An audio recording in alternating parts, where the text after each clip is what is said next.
Hi friends, welcome to Manva voice over. இன்னைக்கு நம்ம பார்க்க போகிறது சாப்டர் 26. அப்பா என்னை மன்னிச்சிடுங்க, உங்ககிட்ட சொல்லாமல் நான் பேலஸை விட்டு வெளியில் போனதுக்கு. நீ ஒரு டைமும் இதே தப்பை பண்ணிட்டு அடிக்கடி இதே தான் சொல்லிட்டு இருக்க ஃப்ரெண்ட்லோ. நீ மன்னிப்பு நிறைய தடவை கேட்டுட்ட, ஆனால் திரும்ப திரும்ப இதையே தான் பண்ணுற. உங்ககிட்ட இனிமேல் பேசி எந்த யூஸும் இல்லைன்னு நான் நினைக்கிறேன். அப்பாப்பா ப்ளீஸ்ப்பா, அப்படிலாம் சொல்லாதீங்கப்பா. இந்த ஒரு தடவை மட்டும் ஃபைனலாக என்ன மன்னிச்சிருங்கப்பா. இந்த வீட்டோட பேரை கெடுக்கிற மாதிரி இனிமேல் நான் எதுவும் பண்ண மாட்டேன்ப்பா. பா ப்ளீஸ்ப்பா. நிறுத்து ஃப்ரெண்ட்லோ. நீ கேட்குற இந்த மன்னிப்புக்காக நான் நைட்டு ஃபுல்லாக கண்ணு முழிச்சுக்கிட்டு வெயிட் பண்ணல. நைட்டு நீ என்னன்னா சொல்லாம கொள்ளாம வெளியில போற, காலையில விடிஞ்சா ஒருத்தன் வந்து உங்க பொண்ணு உங்ககிட்ட பணத்தை வாங்கிக்க சொன்னாங்கன்னு வந்து நிக்கிறான். என்ன நடக்குது இங்க? நேத்து நைட்டு அப்படி என்னதான் நடந்தது? நீ எங்க போயிருந்த? அப்பா, நேத்து நைட்டு என்ன நடந்தது எல்லாத்தையும் நான் உங்ககிட்ட சொல்றேன்ப்பா. நேத்து நடந்த அந்த ஃபவுண்டிங் ஃபெஸ்டிவலை போய் பார்க்கணும்னு நான் ஆசைப்பட்டேன்ப்பா. அதனாலதான் வெளியில போனேன். நீ திருவிழாக்கு போகணும்னு ஆசைப்பட்டிருந்தீனா அதை என்கிட்ட சொல்லிருக்கலாமே. நான் உன்னை அனுப்ப மாட்டேன்னு சொன்னா இல்ல போகக்கூடாதுன்னு சொல்லியிருந்தேனா? அப்படி நீ போகணும்னு முடிவெடுத்திருந்தா கூட என்கிட்ட ஒரு வார்த்தை சொல்லியிருக்கணும். உங்ககிட்ட பெர்மிஷன் கேட்க எனக்கு பயமா இருந்துச்சுப்பா. நீங்க அனுமதிக்க மாட்டீங்களோன்னு நான் நினைச்சேன். ஏன்னா ஏற்கனவே எனக்கு ஏற்பட்ட காயம் இன்னும் சரியாகல. அதனால நீங்க என்ன அனுப்ப மாட்டீங்களோன்னு நான் நினைச்சிட்டேன்ப்பா. ஸோ அதனால நீ என்கிட்ட சொல்லாம தனியா வெளியே போலான்னு நீயே முடிவெடுத்துக்கிட்டியா? நான் ஃபர்ஸ்ட் யாருக்கும் தெரியாம ரகசியமா போயிட்டு வந்துடலான்னு தான்ப்பா முடிவெடுத்திருந்தேன். ஆனா அண்ணனுங்க 2 பேரும் என்னை பார்த்துட்டு என்னோட முடிவுல குறுக்கிட்டாங்க. அவங்க என் பாதுகாப்புக்காக என் கூட வரணும்னு அவங்க தான் வற்புறுத்தினாங்க. அவங்க 2 பேரும் தூக்கத்தை விட்டுட்டு என் கூட தான் வந்தாங்க. ஸோ நான் தனியாலாம் எங்கேயும் போலப்பா.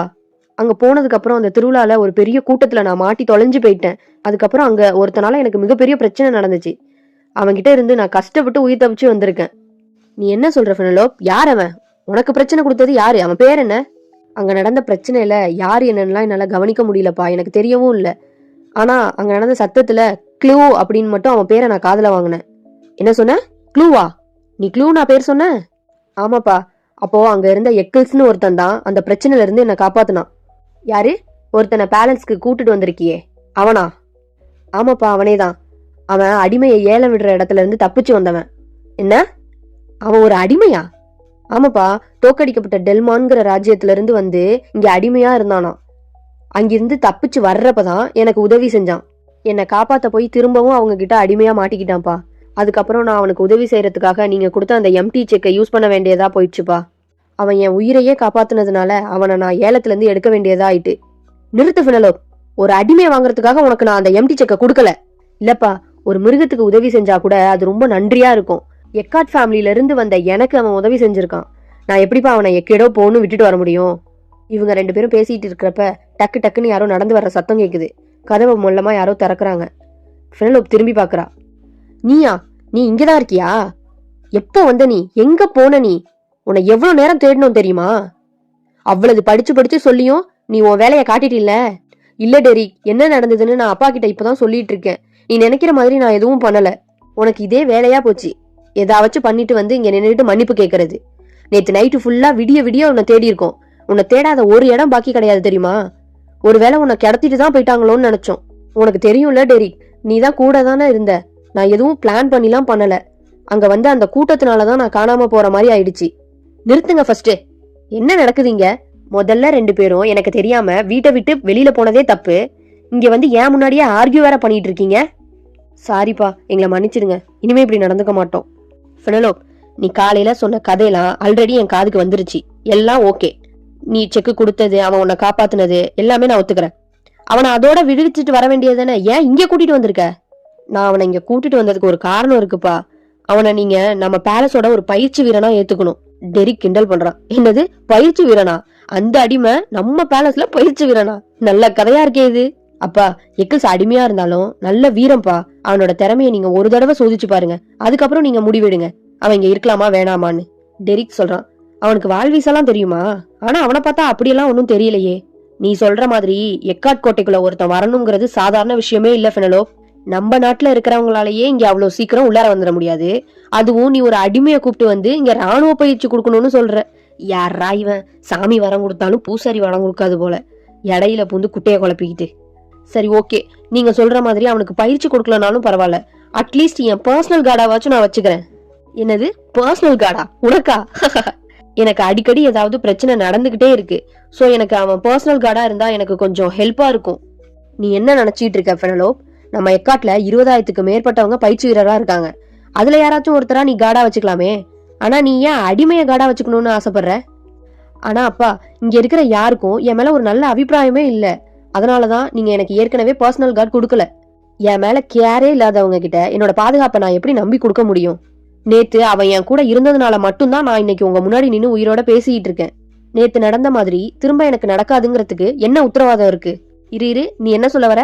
அப்ப நீ திரும்பவும் எங்களுக்கு தெரியாம இந்த மாதிரி எஸ்டேட்டை விட்டு வெளியே போவியா? இல்லப்பா, நான் அப்படிலாம் சொல்லல, நீங்க தப்பா புரிஞ்சுக்காதீங்க.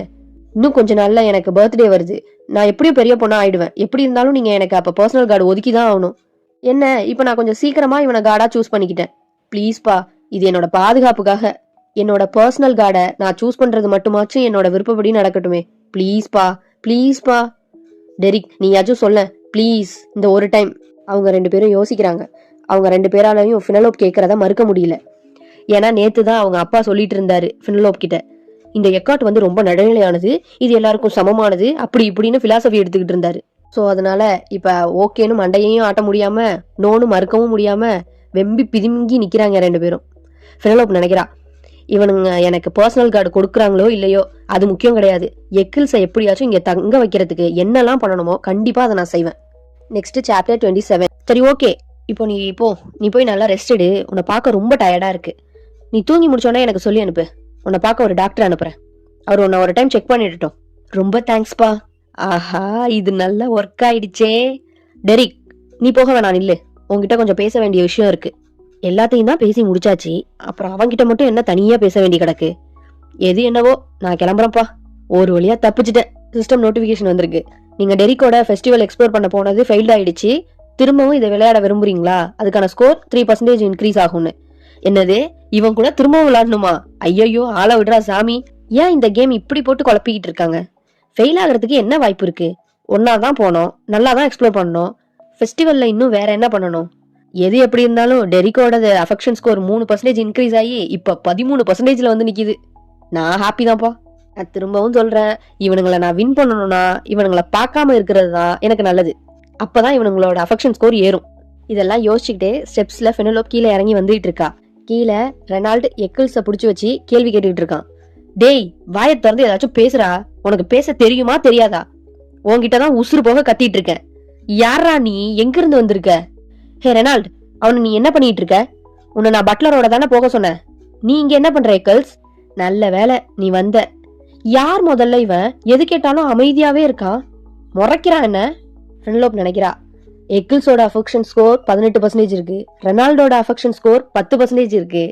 இப்படி இவனுங்க 2 பேரும் அடிச்சுட்டு நிக்கிறானுங்களேன்னு. இதுக்கப்புறம் இவனுங்களை பேசிக்க விட்டா இது எங்க போய் முடியும்னே தெரியாது. எக்கிள்ஸ், நீ வா, நம்ம போலாம். ரெனால்ட் கேக்குறான்.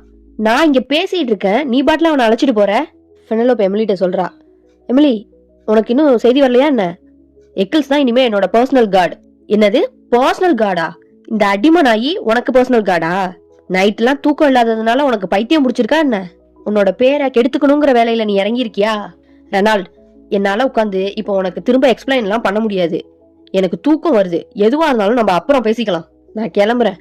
நான் பேசிட்டே இருக்கேன், நீ பாட்டுல போயிட்டே இருக்க. என்னை பார்த்தா உனக்கு எப்படி தெரியுதுன்னு ஃபெனலோப்போட ஷோல்டரை பிடிச்சி இழுக்கிறான் ரெனால்டு. இதை பாக்குற நம்ம எக்கிள்ஸ் கோவமாயி ரெனால்ட போய் அடிக்க போறான். ஃபெனலோப் தடுத்து நிறுத்துறா. விடு எக்கிள்ஸ், இவன் இப்படிதான். ரெனால்டு, எனக்கு உண்மையிலே இங்க நடக்கிறதெல்லாம் பார்த்தா சிரிப்பு தான் வருது. நீ இந்த பேலஸ்ல முக்காவாசி நேரம் ரூம்குள்ளேயே தான் இருப்ப. அதுக்கு எதுக்கு உனக்கு பர்சனல் கார்டு? வேணா ரெனால்ட், நீ ரொம்ப ஓவரா பேசுற. நேத்து நைட்டு எனக்கு என்ன நடந்ததுன்னு உனக்கு எதுவுமே தெரியாது. சரி ஓகே, நீ சொல்றாப்லயே இருக்கட்டும். அப்படி உனக்கு பர்சனல் கார்டு வேணும்னா நம்மள்ட்ட ஆளுங்களுக்கா பஞ்சம்? நீ சொல்ற மாதிரி இங்க நிறைய ஆளுங்க இருக்காங்க தான். ஆனா எனக்கு மரியாதை கொடுக்காத ஆளுங்க எனக்கு கார்டா இருக்கணும்னு அவசியம் இல்ல. உனக்கு ஒரு விஷயம் தெரியுமா ரெனால்ட்? எக்கிள்ஸ் இல்லனா நேத்து நான் உயிரோடவே இருந்திருக்க மாட்டேன். இந்நேரம் நீ என்ன டெட் பாடியா தான் பாத்திருப்ப. இதெல்லாம் தெரியாம நீ இங்க நின்னுகிட்டு ஈஸியா பேசிட்டு இருக்க. ஐயோ, என்ன சொல்ற நீ? உண்மையிலே ஐம் சாரி ஃபெனலோப், எனக்கு இது எதுவுமே தெரியாது. அதனாலதான் நான் இப்படி பேசிட்டேன். ஓகே, நீ போய் ஃபர்ஸ்ட் ரெஸ்ட் எடு. எதுவா இருந்தாலும் நம்ம அப்புறமா பொறுமையா பேசிக்கலாம் அப்படின்னு சொல்லிட்டு ரெனால்ட் கிளம்பிட்டான். ஃபெனலோப்பும் எமிலியும் எக்கிள்ஸ் 3 பேரும் நடந்து போயிட்டு இருக்காங்க.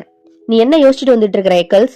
நீங்க சொல்லியிருந்தீங்கல்ல என்ன ப்ரூவ் பண்ண சொல்லி, அதுக்கு என்ன பண்ணலாம்னு யோசிச்சுட்டு வந்துட்டு இருக்கேன். அவன் யோசிக்கிறான் அப்படின்னா அவனுக்கு திரும்ப அந்த இடத்துக்கு போறதுக்கு விருப்பம் இல்லை போல. அவனுக்கு இங்க என் கூட தங்கி இருக்கிறது அப்ப பிடிச்சிருக்கு. நார்மல் மோட்ல எக்கிள்ஸ ஒரு ராஜாவா காமிச்சிருந்தாங்க. ஆனா ஹார்ட் மோட்ல நடக்கவே முடியாத ஒரு அடிமையா இருக்கான். நீ ப்ரூவ் பண்ணணுங்கிறதுக்காக என் கூடவே இருக்கணும்லாம் அவசியம் இல்லை எக்கிள்ஸ். அப்புறம் என்ன பண்ணணும்? நாங்க அங்க பேசிட்டு இருந்ததை நீ கவனிச்சிருப்பன்னு நினைச்சேன். நீ இனிமே என் பர்சனல் கார்டா இருந்தா போதும். கண்டிப்பா இருப்பேன் நானு. ஒரே ஒரு விஷயத்த மட்டும் நீ ஞாபகம் வச்சுக்கோ. நீ இங்க பெர்மனண்டா இருக்கணும் அப்படின்னா இந்த எக்காட்ல இருக்கிற எல்லாரையும் நீ மதிக்கணும். அப்பதான் அவங்க முழுசா உன்னை ஏத்துப்பாங்க. இதுதான் உன்னோட ஃபர்ஸ்ட் டியூட்டி. ஓ, அதுதான் என் டியூட்டியா? ஆமா, ஏன்னா எக்காட்ல தேவையில்லாத ஆளுங்களை உள்ள வச்சுக்கவே மாட்டாங்க. உனக்கு நான் சொல்றது புரியும்னு நினைக்கிறேன். உன்னை நான் நம்புறேன் எக்கல்ஸ். நீ என்ன தலகுனிய வைக்கிற மாதிரி எந்த விஷயமும் செய்ய மாட்டேன்னு நான் நம்புறேன். கண்டிப்பா மாஸ்டர், அந்த மாதிரி எந்த விஷயமும் நான் செய்ய மாட்டேன். உடனே எக்கிள்ஸோட அஃபெக்ஷன் ஸ்கோர் 2% ஏறி இப்ப 20%. சாப்டர் 28. நார்மல் மோட்ல அஃபெக்ஷன் ஸ்கோர் 30%ல இருந்தே ஸ்டார்ட் ஆகும். ஆனா ஹார்ட் மோட்ல 0%ல இருந்து தான் ஸ்டார்ட் ஆகுது. இப்பதான் நான் எக்கிள்ஸோட அஃபெக்ஷன் ஸ்கோர் 20%க்கே வந்திருக்கேன். எப்ப 30% ஆகுறது? நான் எப்ப கேமோட எண்டிங்க ரீச் பண்றது? எமிலி, பட்லர் கிட்ட ரூமை ப்ரிப்பேர் பண்ண சொல்லியிருந்தேன். அங்க இவனை அழைச்சிட்டு போ. ஓகே மை லேடி, நான் அழைச்சிட்டு போறேன். மாஸ்டர், நீங்க என்ன நினைச்சு பெருமைப்படுற மாதிரி நான் நடந்துப்பேன். உங்களுக்கு எந்த அவப்பெயரையும் நான் கண்டிப்பா கொண்டு வர மாட்டேன். ஃபென்லோபி அவன் தலையில கைய வச்சு, உன்னை பத்தின பயம் எனக்கு இன்னும் போல எக்லஸ். ஆனா என்னோட சாய்ஸ் தப்பா இருக்காதுங்கிற நம்பிக்கையோட தான் நான் இங்க இருந்து போறேன். மாஸ்டர், எனக்கு ரொம்ப சந்தோஷமா இருக்கு. நீங்க தான் என்ன அந்த நரகத்துல இருந்து காப்பாத்துனீங்க. உங்களுக்காக நான் என்ன வேணாலும் பண்ணுவேன். ஒரு வழியா எக்கிள்ஸ எக்காட்ல உள்ள எல்லாரும் சேர்த்துக்கிட்டாங்க. இந்த மெடிக்கல் செக்அப்ஸ்லாம் முடிய எவ்வளவு நேரம் ஆகும்னே தெரியல. எனக்கு ரூம்லயே இருக்க ரொம்ப போரா இருக்கு. எமிலி அன்னைக்கு சொன்னாலே டியூக் எக்காட் இந்த ராஜ்யத்துல க்ளூங்கிற நேம்ல யாராச்சும் இருக்காங்களான்னு ரொம்ப தீவிரமா தேடிட்டு இருக்காருன்னு. அது மட்டும் இல்லாம எக்காட்டோட வீரர்கள் எல்லாருக்கும் டிசிப்ளினா இருக்க சொல்லி உத்தரவு போட்டதாகவும் சொன்னாலே. இப்படி நடக்கிறதெல்லாம் நினைச்சா எனக்கு ரொம்ப சந்தோஷமா இருக்கு. இது எல்லாமே எக்கிள்ஸை சேவ் பண்ற ஈவெண்டால தான் நடந்துச்சு. மை லேடி, ரீசெண்ட் டேஸ்ல உங்களோட டேஸ்ட் சுத்தமா மாறிடுச்சு. முன்னாடி எல்லாம் ஸ்பைசியா இருக்கிற ஃபுட்டை பார்த்தாலே உங்களுக்கு பிடிக்காது. இப்ப காரமா இருக்கிற சிக்கனை தான் நீங்க அதிகமா சாப்பிடுறீங்க. அது என்னமோ உண்மைதான் எமிலி. வயசு ஏற ஏற என்னோட டேஸ்டும் மாறுது. இப்ப நான் சின்ன பிள்ளை இல்லைல்ல, காரசாரமே இல்லாம சாப்பிட்றதுக்கு. எமிலி சர்வ் பண்ணிக்கிட்டே இருக்கா. இவ எடுத்து வச்சு சாப்பிட்டுக்கிட்டே இருக்கா. நெக்ஸ்ட் டைம் வந்து நான் கார்லிக் சிக்கன் சாப்பிட்டு பார்க்கலான்னு இருக்கேன் எமிலி. அம்மா, உங்களுக்கு தெரியுமா, ஒரு வழியா இந்த ஃபவுண்டிங் ஃபெஸ்டிவல் முடிஞ்சிடுச்சு. ஆமா ஆமா, முடிஞ்சிடுச்சுன்னு நானும் கேள்விப்பட்டேன் எமிலி. அம்மா, ஒரு விஷயம் எனக்கு இப்பதான் ஞாபகம் வருது. பட்லர் பேனல் உங்ககிட்ட சொல்லியிருந்தாரு. நீங்க திருவிழாவுக்கு முன்னாடி நகையெல்லாம் செய்ய சொல்லி ஆர்டர் கொடுத்துருந்தீங்களாமே. அந்த ஆர்டர் எல்லாம் வந்துருச்சான். ஆமா, நான் ஆர்டர் கொடுத்துருந்தேன்ல, மறந்தே போயிட்டேன். ஆனா நான் ஃபெஸ்டிவலுக்கு முன்னாடில எனக்கு ஞாபகப்படுத்த சொல்லியிருந்தேன். எனிவே, இப்பயாச்சும் வந்துருச்சே. நான் போய் இப்ப அதை கொண்டு வரட்டுமாமா? கண்டிப்பா போய் எடுத்துட்டு வா எமிலி. எனக்கும் பார்க்கணும்னு ரொம்ப ஆர்வமா இருக்கு. எமிலி எடுத்துட்டு வந்து காட்டுறா. வாவ், இந்த கலர் ரொம்ப அழகா இருக்குமா. பார்க்கவே அவ்வளோ சூப்பரா இருக்கு. இந்த கல்லை பாக்குறப்ப இது உண்மையிலேயே ரொம்ப காஸ்ட்லியான ஸ்டோனால செஞ்சிருப்பாங்க போல. இது உங்க அப்பாவோட கிஃப்டாமா? ரொம்ப சூப்பரா இருக்கு. ஆமா எமிலி, அப்பாவோட கிஃப்ட் தான் இது. சரி, அதை விடு. அதை விட முக்கியமான விஷயம் ஒண்ணு இருக்கு. எனக்கு ஒரு ஆள் வேணுமே, ஒற்றன் மாதிரி. அவனுக்கு எல்லாரையும் தெரிஞ்சிருக்கணும், எல்லா விஷயத்தைய பத்தியும் தெரிஞ்சிருக்கணும். உனக்கு யாராச்சும் அப்படிப்பட்ட ஆள் தெரியுமா எமிலி? தெரியுமா, என் ரூம்மேட் ஒருத்தி இருக்காமா, அவளுக்கு இதெல்லாம் பத்தி தெரியும்னு நினைக்கிறேன். நிஜமாவா எமிலி? அவ பேர் என்ன? அவ பேரு லீனாமா. அவ இப்ப எங்க இருக்கா? அவ இங்க லோக்கல்ல தான் ஒர்க் பண்ணிட்டு இருக்கா. அவகிட்ட எந்த வேலை கொடுத்தாலும் அதை பெர்ஃபெக்ட்டா செஞ்சு முடிச்சிருவா. அப்படி அவளால செய்ய முடியலனாலும் யாரால செய்ய முடியுமோ அவங்கள கண்டிப்பா ரெஃபர் பண்ணிடுவாமா. ஆனா ஆனா என்ன எமிலி? ஆனாமா, அவ கொஞ்சம் வாயாடி. பரவாயில்ல எமிலி, உன்னை நான் என்னமோன்னு நினைச்சேன். உனக்கு இவ்ளோ விஷயம் தெரிஞ்சிருக்கே, ரொம்ப நன்றிமா. உங்களுக்கு கெட்ட பேர் வராத அளவுக்கு நான் நடந்துப்பேன். பாப்போம். எமிலி, உன்கிட்ட ஆல்ரெடி நான் சொல்லியிருக்கேன், எனக்கு எது நடந்தாலும் அதுக்கு நீ தான் பொறுப்புன்னு. இப்ப நான் உன்கிட்ட கேக்குற விஷயமும் நல்லபடியா நடக்கலனா அந்த ஊசி விஷயம் மாதிரி இதுக்கும் நீ தான் பொறுப்பாக. பாத்துக்கோ. என்னமா சொல்றீங்க நீங்க? சோ நீ ரொம்ப கவனமா புத்திசாலித்தனமா நடந்துப்பன்னு நான் நம்புறேன். இது உனக்கு கிடைச்சிருக்கிற ஒரு அருமையான வாய்ப்பு. இத வச்சுதான் நீ என் மனசை ஜெயிக்கிறியா இல்ல என் வெறுப்ப சம்பாதிக்கிறியாங்கிறது தெரியும். காலையில என்னோட வேலையெல்லாம் முடிச்சிட்டு நீ கிளம்புறப்ப என்னை வந்து பாரு. எனக்கு ஒரு ஆளை கண்டுபிடிக்கணும். நான் அப்போ உனக்கு ஒரு தகவல் தரேன். அவங்க யாரு, எப்படி இருப்பாங்க அப்படிங்கிற இன்ஃபர்மேஷன்லாம் ஒரு லெட்டர்ல எழுதி வச்சிருக்கேன். அதை வாங்கிட்டு போய் நீ யார்கிட்ட கொடுக்கணுமோ கொடு. இதுக்கெல்லாம் என்ன செலவாகுதோ அதுக்கு நீ என்னோட ஜுவல்ஸை யூஸ் பண்ணிக்கோ. இப்ப எனக்கு தேவைப்படுற தகவல் எல்லாம் சாதாரணமானவங்களால கொடுக்க முடியாது. எல்லா விஷயத்தையும் பத்தி துப்பு தொலைக்கி வச்சிருக்கிற ஒருத்தரால மட்டும்தான் எனக்கு தேவையான இன்ஃபர்மேஷனை கொடுக்க முடியும். அந்த மாதிரி ஆளாதான் நீ கண்டுபிடிக்கணும். உன்னால இதை செஞ்சு முடிக்க முடியும்னு நான் நம்புறேன். இதை என்கிட்ட விட்டுருங்கம்மா, நான் பாத்துக்கிறேன். நீங்க இதை பத்தி எந்த கவலையும் படாதீங்க. அவளால ஈஸியா கண்டுபிடிக்க முடியும். ஏன்னா விண்டர்ஸோட குழு தான் இங்க இருக்கிறதுலயே ரொம்ப பெருசும் ஃபேமஸும் கூட. இந்த மாதிரி விஷயத்துக்கு அவங்கதான் பெஸ்ட். Winters வெர்டான்டி group. அவங்களால மட்டும்தான் தன்னோட ஐடென்டிட்டியே மறந்துட்டு ஒரு காமனரா வாழ்ந்துகிட்டு இருக்கிற இவோன் எக்கார்ட்டை கண்டுபிடிச்சு டியூக் எஸ்டேட்டுக்கு அழைச்சிட்டு வர முடியும். அழகான ப்ளூ ஐஸோட ஃபேஸ்ல மாஸ்க் போட்டிருக்கிற என்னோட உண்மையான ஃபேமிலிய எனக்காக கண்டுபிடிச்சு கொடுத்த மார்க்விஸ் வின்டர் வெர்டான்டி தான் அந்த குரூப்போட லீடர். அவர் நினைச்சாருன்னா இவோனை வீட்டுக்கு அழைச்சிட்டு வந்துடலாம். இவோனை தேடி நான் அலையிறதை விட வின்டரை என்ன தேடி வர வைக்கிறேன். சாப்டர் 29. பிலனோப்பியும் எமிலியும் ரூம்ல பேசிட்டு இருக்காங்க. அம்மா, இதுக்கப்புறம் வர்ற எல்லா நாளும் நல்ல நாளா தான் இருக்கும். நீ என்ன சொல்ற எமிலி? எதை பத்தி பேசிட்டு இருக்க? கதவு தட்டுற சவுண்டு கேக்குது. 2 பேரும் திரும்பி பாக்குறாங்க. எக்ஸ்கியூஸ் மீ மை லேடி, கதவு திறங்க. யார் அது? அம்மா, நான் பெனல் வந்திருக்கேன். பட்லரா? பட்லர், கதவு திறந்துதான் இருக்கு, உள்ள வாங்க. அம்மா, ராயல் பேலஸ்ல இருந்து உங்களுக்கு ஒரு இன்விடேஷன் வந்திருக்கு. என்னது, ராயல் பேலஸ்ல இருந்தா? ஆமாம்மா, ஃபவுண்டிங் ஃபெஸ்டிவல் நல்லபடியா முடிஞ்சதுக்காக ஒரு சின்ன பார்ட்டி அரேஞ்ச் பண்ணிருக்காங்களாம். அதுக்காக உங்களுக்கு இன்விடேஷன் அனுப்பியிருக்காங்க. இதுக்கெல்லாம் ஏன் என்ன கூப்பிடுறாங்க? ஏற்கனவே இப்பதான் ஒரு பெரிய பிரச்சனை நடந்து முடிஞ்சிருக்கு. போன பார்ட்டியே ராயல் பேலஸ்ல ரொம்ப கிளுகிளுன்னு இருந்தது. எனக்கு இதுக்கு போக விருப்பமே இல்லை. ஏதாவது சொல்லி இதுக்கு நான் போகாம இருக்கணும். என்ன பண்ணலாம்? மை லேடி, இதை நடத்துறது யாருன்னு தெரியுமா? Crown Prince Callisto. ஸோ நீங்க கண்டிப்பா கலந்துக்கிட்டு தான் ஆகணும். என்ன, கிரவுன் பிரின்ஸா? அப்பா அந்த விழால கலந்துக்கலான்னு இருக்கிறாரா என்ன? இல்லம்மா, அப்பா கலந்துக்கல. இந்த வீட்லயே இந்த இன்விடேஷன் உங்களுக்கு மட்டும்தான் வந்திருக்கு. இதை பத்தி அப்பா கிட்டையும் இன்னும் எந்த தகவலும் சொல்லல. என்ன, அப்பாவுக்கு இதை பத்தி எதுவும் தெரியாதா? திரும்பவும் நான் மன்னிப்பு கேட்கிற சூழ்நிலை வந்துருச்சா? இந்த கிரவுன் பிரின்ஸ் சைக்கோ பைய இதை வச்சு ஏதோ பிளான் பண்றான் போல. இந்த பார்ட்டில என்ன ஆப்பு வச்சிருக்கான்னு தெரியலையே. லாஸ்ட் டைம் மீட் பண்றப்பவே நெக்ஸ்ட் டைம் நீ என்ன பாக்குறப்ப என்னை ஏன் பிடிச்சதுங்கிற சரியான ரீசனோட தான் நீ என்கிட்ட வரணும்னு சொன்னான். இப்ப நேர்ல பாக்குறப்ப கண்டிப்பா சொல்லியே ஆகணும்னு சொல்லுவானே. நான் என்ன பண்ணுவேன்? மை லேடி, இந்த இன்விடேஷனை என்ன பண்றது? ஐயோ பட்லர், எனக்கும் என்ன பண்றதுன்னே தெரியல. எனக்கு அப்படியே தலைய வலிக்குது. என்னம்மா சொல்றீங்க? ஆமா பட்லர், எனக்கு இப்பவே ஃபீவர் வர்ற மாதிரி இருக்கு. ஐயோ அம்மா, என்ன ஆச்சு திடீர்னு? கொஞ்ச நேரம் முன்னாடி வரலாத நல்லா தானே இருந்தீங்க. டாக்டர் வர சொல்லட்டுமா? அதெல்லாம் வேண்டாம் பட்லர், இதை நானே சரி பண்ணிக்கிறேன். நான் கொஞ்சம் ரெஸ்ட் எடுக்கணும். நீங்க கிளம்புங்க, நான் பாத்துக்கிறேன். ஓகேம்மா, நான் கிளம்புறேன். நீங்க நல்லா ரெஸ்ட் எடுங்க. எது வேணுனாலும் எனக்கு சொல்லுங்க. எமிலி சொல்றா. ரொம்ப முடியலன்னா சொல்லுங்கம்மா, நான் டாக்டர் அழைச்சிட்டு வரேன். நீங்க இதோட கஷ்டப்படாதீங்க. அதெல்லாம் வேண்டாம் எமிலி. எமிலி, ஒரு நிமிஷம் இரு. நீ டாக்டரை வர சொல்லு. நான் பிளான் பண்ற மாதிரி டாக்டர் இங்க வந்தாருன்னா இங்க எல்லாரும் உண்மையிலேயே எனக்கு உடம்பு சரியில்லைன்னு நினைச்சுக்குவாங்க. ஆட்டோமேட்டிக்கா நான் இந்த ஃபங்க்ஷனுக்கு போக முடியாத சுச்சுவேஷன் வந்துடும். நல்லா தான் இருக்கு இந்த ஐடியா. வெளியில நல்ல மழை பெஞ்சிட்டு இருக்கு. வீட்டை விட்டு எக்கிள்ஸ் வெளியில வந்து ட்ரில் ஹால் கிட்ட நடந்து போயிட்டு இருக்கான். அம்மா, நான் எல்லா இடத்துக்கும் போய் நிறைய பேரை மீட் பண்ணேன். ஆனா அவங்க யாருக்கும் நீங்க கொடுத்த ப்ராஜெக்ட் எடுத்துக்கிறதுக்கு இன்ட்ரெஸ்டே இல்லை. ஆனா என் கையில இருந்த ஜுவல்ஸை பார்த்ததுக்கு அப்புறம் நான் பண்றேன் நீ பண்றேன்னு போட்டி போட ஆரம்பிச்சிட்டாங்க. இன்னெல்லாம் ஒருத்தனை மீட் பண்ணேன். அவன் பார்க்க ரொம்ப விசித்திரமா இருந்தான். அவன் கிட்ட ஒரு வேலையாள் கூட இல்ல. இத்தனைக்கும் அவன் தனியா தான் இருந்தான். அவன் தன்னோட மூஞ்ச ராபிட் மாஸ்கால மறைச்சிருந்தாமா. என்ன சொல்ற எமிலி? அவனாச்சும் ஒத்துக்கிட்டானா? ஆமாமா, அவன் தான் இந்த ப்ராஜெக்ட ஒத்துக்கிட்டான். Thanks Emily. இந்த கொற்ற மலையிலையும் நீ அலைஞ்சு திரிஞ்சிட்டு வந்திருக்க. இப்ப நீ போய் ரெஸ்ட் எடு. சரிங்கம்மா, நைட்டு உங்களுக்கு நான் டின்னர் எடுத்துட்டு வர்றப்ப இதை பத்தி நான் பேசுறேன். வரமா.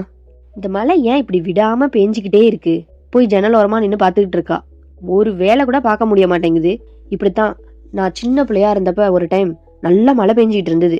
மற்ற குழந்தைங்க எல்லாம் அவங்க அம்மா கூட ஜாலியா நடந்து போயிட்டு இருந்தாங்க. பாக்குறப்போலாம் எனக்கு ரொம்ப பொறாமையா இருக்கும்.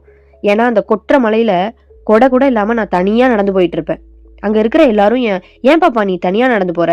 உங்க அம்மா கூட வரலையா? அட்லீஸ்ட் ஒரு கொடை கூடவா இல்ல அப்படின்னு கேக்குறது எனக்கு ரொம்ப கஷ்டமா இருக்கும். எங்க அம்மா இருந்தப்பையும் எனக்கு இந்த நிலைமை தான். எங்க அம்மா இறந்தப்பையும் எனக்கு இந்த நிலைமை தான். இது எல்லாத்தையும் நினைச்சு பாத்துக்கிட்டே கொடைய புடிச்சுக்கிட்டு வெளியில அப்படியே நடந்து போயிட்டு இருக்கா. ட்ரில் ஹால் கிட்ட நெருங்கிட்டா. ஐயோ, இந்த இடத்துல என் அண்ணனுங்களை பார்த்தா பர்ஃபெக்ஷன் ஸ்கோர் எல்லாம் கம்மியாயிடுமே. இவனுங்க கண்ணில் படாம இருக்கணும். நானு வேற எங்கிட்டாவது போவோம். இந்த சைடு போனா ஆபத்து. அந்த சைடு ஏதோ சத்தம் கேக்குது. தூரத்துல இருந்து பாக்குறா. இந்த கொற்ற மலையில யாரோ கத்திய வச்சுட்டு ட்ரைனிங் பண்ணிட்டு இருக்காங்க. யாருது? பயிற்சி எல்லாம் ரொம்ப கடுமையா தான் போயிட்டு இருக்குன்னு நான் கேள்விப்பட்டேன். ஆனா அதுல எக்கிள்ஸ் எல்லாம் கூட இருப்பானா என்ன? யாரெல்லாம் இந்த பயிற்சியில இருக்காங்கன்னு பாப்போம். சாப்டர் 30. அங்க நிக்கிறது யாரு? சரியா தெரிய மாட்டேங்குது. எங்கேயோ பார்த்த மாதிரி இருக்கு. இந்த கொற்ற மலையில தனியா பயிற்சி செஞ்சிட்டு இருக்கான். கிட்ட போய் பாப்போம். ஹே, யார் நீ? ஏன் இப்படி தனியா நின்று பயிற்சி பண்ணிட்டு இருக்க? சர்ட்டுன்னு திரும்பி பினலோப் கழுத்துல கத்தி வச்சுட்டான். ஆ, எக்கிள்ஸ் நீயா? நீ ஏன் இங்க தனியா நின்று பயிற்சி பண்ற? மழை பெய்யுறது உனக்கு தெரியலையா? அச்சுச்சோ மாஸ்டர், நீங்களா? நீங்கன்னு தெரியாம இப்படி பண்ணிட்டேன், என்னை மன்னிச்சிடுங்க. நீ இப்படி மலையிலலாம் பயிற்சி எடுக்கணும்னு எந்த அவசியமும் இல்ல. இங்க நிக்காத, முதல்ல எப்படி மழை பெய்யுது பார், கிளம்பு ஃபர்ஸ்ட். உடனே மண்டி போட்டு, மாஸ்டர் என்னை மன்னிச்சிருங்க, நான் கொஞ்சம் கோவமா இருந்தேன் உங்க மேல, தயவு செய்து எனக்கு ஏதாவது தண்டனை கொடுங்க. எக்கிள்ஸ், பரவாயில்ல எந்திரி, அதெல்லாம் நான் மனசுல வச்சுக்கல. உனக்கு என்ன கோவம்? இங்க யாராவது ஏதாவது சொன்னாங்களா? பயிற்சி வீரர்கள் ஏதாவது உன்னை தொந்தரவு செஞ்சாங்களா? நீ ஏன் இங்கே வந்து தனியாக இருக்க? என்ன காரணம்?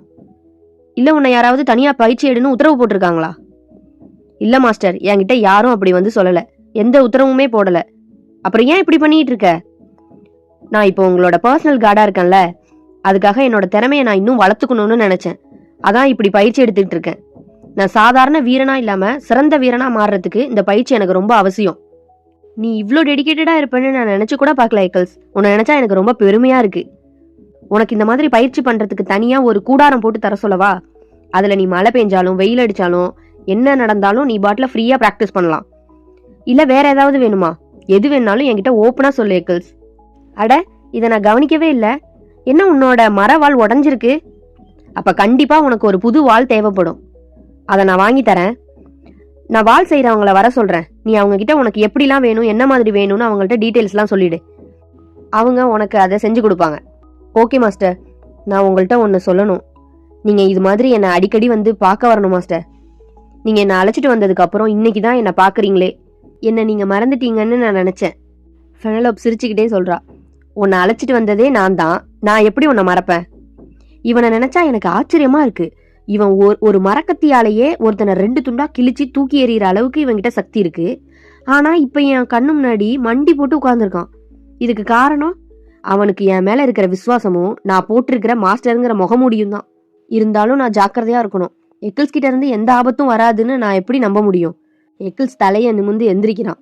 அவனோட அஃபெக்ஷன் ஸ்கோர் 5% ஏறி 25% இருக்கு. நீ இன்னைக்கு பயிற்சி செஞ்சது போதும் எக்கிள்ஸ். நீ இப்படியே மலையில நின்றுட்டு இருந்தீனா உனக்கு கோல்டு அஃபெக்ட் ஆகும். இது என்னோட ஆர்டர். நீ இங்கேருந்து உடனே கிளம்பு. ஆமா, நீ என் மேல கோவமா இருந்தேன்னு சொன்னில்ல, அதுக்கு எனக்கு எதுவும் பனிஷ்மெண்ட் கொடுக்கலையா நீ? நான் கிட்டத்தட்ட உங்களுக்கு பனிஷ்மெண்ட் கொடுத்த மாதிரி தான் மாஸ்டர். ஏன்னா நான் உங்களை காயப்படுத்த வந்துட்டேன்ல. ஃபெனலோப் சிரிச்சுக்கிட்டே சொல்றா. நீ என்னை காயப்படுத்தல, கிட்டத்தட்ட கொல்ற அளவுக்கு வந்துட்ட. ஆனா இதை நீ வேணும்னே பண்ணியிருக்க மாட்டேன்னு நான் நம்புறேன். இல்ல வேணும்னே தான் பண்ணியா அப்படின்னு கிண்டல் பண்ணிட்டு கிளம்பிட்டா. நான் ஹார்ட் மோட்ல விளையாட இப்பதான் ப்ராக்டிஸ் ஆகிட்டு இருக்கேன். இந்த எக்கிள்ஸோட இருக்கிறது எனக்கு அவ்வளோ சேஃப்டியா படலை. இந்த உலகத்தை நான் ஏன் நம்பணும்? இந்த உலகம் ரொம்ப மோசமானது தானே. எனக்கு இருக்கிற ஒரே பிரச்சனை என்னன்னா, இப்போ நான் சீக்கிரம் விண்டரை மீட் பண்ணணும். இவனுங்கெல்லாம் எப்படி வேணாலும் இருந்துட்டு போகட்டும். முக்கியமா நான் தெளிவா இருக்க வேண்டிய விஷயம் என்னோட பாதுகாப்பு. இந்த கேம்ல நான் செத்து மட்டும் போயிடக்கூடாது. தேங்க்ஸ் ஃபார் வாட்சிங் திஸ் வீடியோ. இந்த வீடியோ உங்களுக்கு பிடிச்சிருந்ததுன்னா லைக் பண்ணுங்க, ஷேர் பண்ணுங்க. நிறைய ஃப்ரெண்ட்ஸ் நம்ம வீடியோவை பார்க்குறீங்க. ப்ளீஸ் சப்ஸ்கிரைப் பண்ணிட்டு பாருங்க. அப்போதான் நான் போடுற அடுத்த வீடியோட நோட்டிஃபிகேஷன்லாம் உங்களுக்கு கண்டினியூஸாக வரும். நெக்ஸ்ட் வீடியோவில் பார்ப்போம். ஓகே, பாய்.